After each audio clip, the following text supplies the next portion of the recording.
कभी सोचा है कि एक नन्ही सी परी जैसी बच्ची जिसकी खूबसूरती की वजह से उसकी अपनी सौतेली माँ उसकी दुश्मन बन जाए? क्या ऐसा हो सकता है कि एक आईना जो सच बोलता हो वो एक रानी के लिए मौत का पैगाम बन जाए?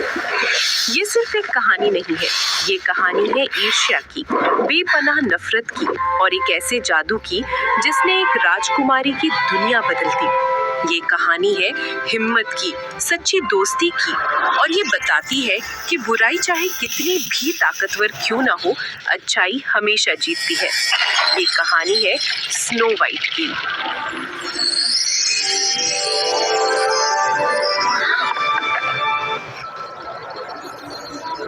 एक जमाने की बात है, एक बहुत ही ठंडी और बर्फीली सर्दी की दोपहर में एक प्यारी रानी अपनी महल की खिड़की के पास बैठकर सिलाई कर रही थी।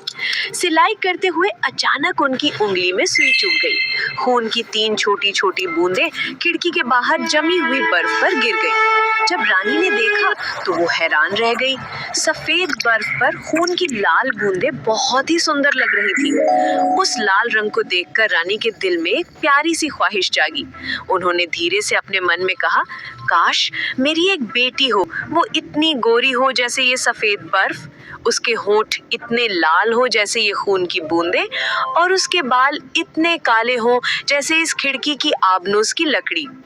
रानी हर रोज यही दुआ करती।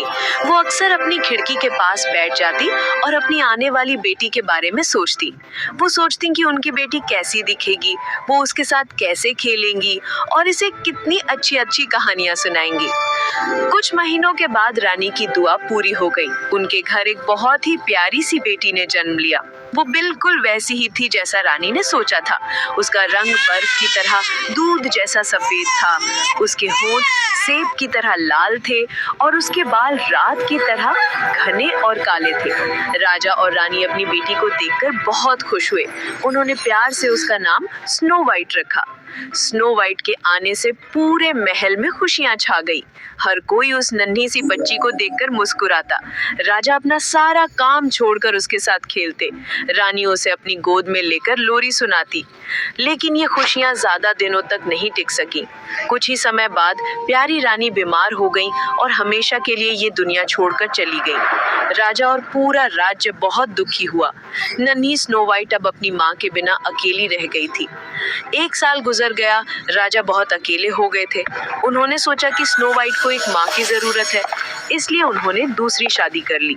नई रानी बहुत ही ज्यादा खूबसूरत थी।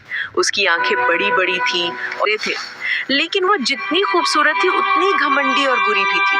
उसे अपनी खूबसूरती पर बहुत गुरूर था। वो नहीं चाहती थी कि कोई भी उससे ज्यादा सुंदर हो। नई रानी के पास एक जादुई आईना था।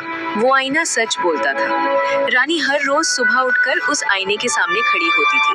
Mirror, mirror on the wall, who is the fairest of them all? वो अपने बालों को संवारती, अच्छे अच्छे कपड़े पहनती और फिर आईने से पूछती, आईने आईने तू ये बता, इस दुनिया में सबसे सुंदर कौन है? और आईना हर रोज एक ही जवाब देता, आप मेरी रानी, आप ही सबसे सुंदर हैं। ये सुनकर रानी बहुत खुश हो जाती थी। उसे तसल्ली हो जाती थी कि उससे ज्यादा सुंदर कोई नहीं है।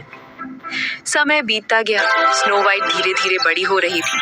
वो बहुत ही प्यारी और नेक दिल लड़की थी। वो महल के जानवरों से प्यार करती, फूलों से बातें करती और सबकी मदद करती थी।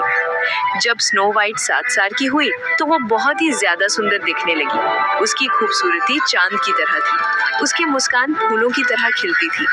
अब वो अपनी सौतेली माँ यानी रानी से भी ज्यादा खूबसूरत हो गई थी। एक दिन हमेशा की तरह रानी अपने कमरे में गई।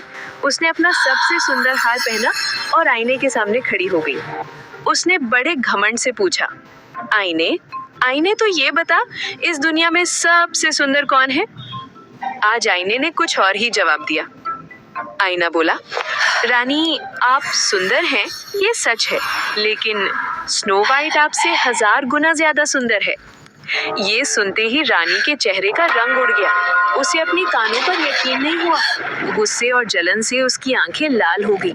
उसके दिल में स्नो वाइट के लिए नफरत भर गई। वो सोचने लगी कि स्नो वाइट उससे ज्यादा सुंदर कैसे हो सकती है।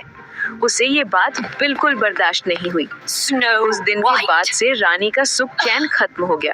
वो हर समय सिर्फ यही सोचती रहती कि स्नो वाइट से कैसे छुटकारा पाया जाए। आखिर में उसने एक भयानक फैसला किया। उसने अपने एक शिकारी को बुलाया।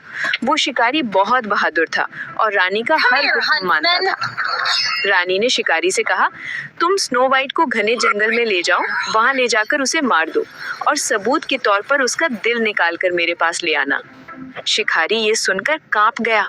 वो जानता था कि स्नो वाइट कितनी मासूम और अच्छी लड़की है, लेकिन वो रानी को मना भी नहीं कर सकता था। उसने भारी मन से हाँ कह दिया। अगले दिन शिकारी वो दोनों चलते चलते बहुत घने जंगल में पहुंच गए। वहां बड़े बड़े पेड़ थे और सूरज की रोशनी भी जमीन तक नहीं आ रही थी।